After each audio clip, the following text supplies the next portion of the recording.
मुंबई सहित महाराष्ट्रामध्ये महानगरपालिकेच्या निवडणुका आणि मतदानाचा आज दिवस आहे।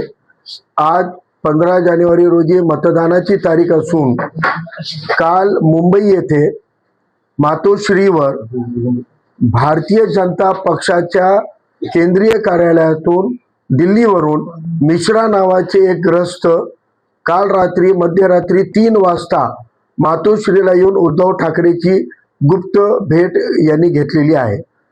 आज आपण बघत आहोत की ठाकरे बंधू भाजपच्या विरोधामध्ये निवडणूक लढवण्याचं आव्हान आणत आहेत। बीजेपीच्या विरोधामध्ये पर्याय म्हणून आपण महापालिकेत लढत आहोत असं देखावा करत आहेत।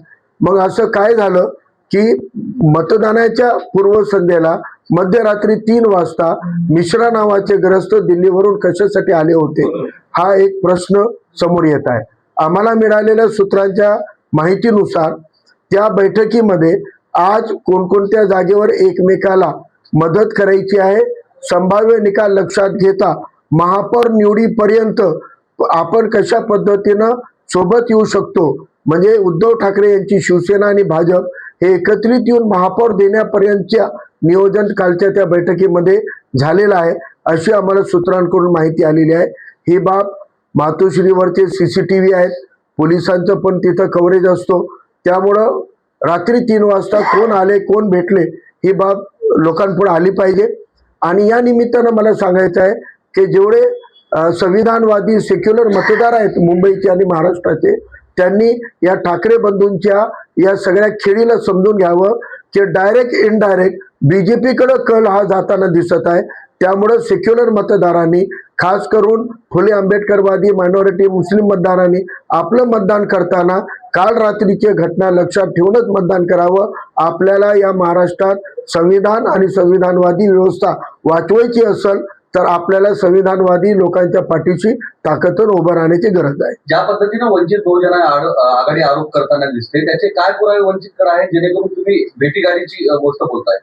माध्यमांना आमचं तेच म्हणणं आहे की आम्ही जे माहिती तुमच्या समोर आणलेली आहे, ही माहिती समोर आणण्यासाठी मातोश्रीचे CCTV फुटेज जर तपासले तर मध्यरात्री 3 वाजताची भेट आहे, म्हणजे 2:30 ते 3:30 मधले CCTV फुटेज मध्ये हे सगळं पुरावा समोर येऊ शकतो। मुंबईचा हा विषय आता नांदेडमधून पेश टाकायचे, मुंबईमध्ये तुमचे अनेक नेते आहेत, शहराध्यक्ष असतील, तिथे प्रवक्ते असतील किंवा तिथे तुमचे उमेदवार असतील। मी प्रदेशाचा नेता आहे, मी महाराष्ट्राच्या राज्याचा उपाध्यक्ष आहे आणि आम्हाला केंद्रीय कार्यालयातून आलेल्या सूचनानुसार उपलब्धतेनुसार राज्याचे नेता राज्य पातळीचा कोणताही विषय कुठेही हाताळू शकतो।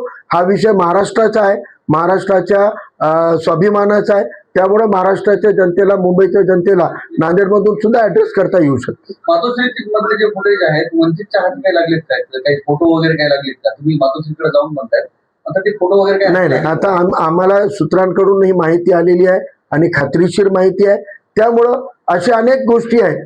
तिथं रेकॉर्ड राहतो, गेटवर रेकॉर्ड राहतो, कोण आले कोण गेले। तिथं फक्त मातोश्रीचे भाऊसर नसतात तर महाराष्ट्राचे पोलीस सुद्धा राहतात, त्यामुळे ही माहिती जगासमोर येऊ शकते।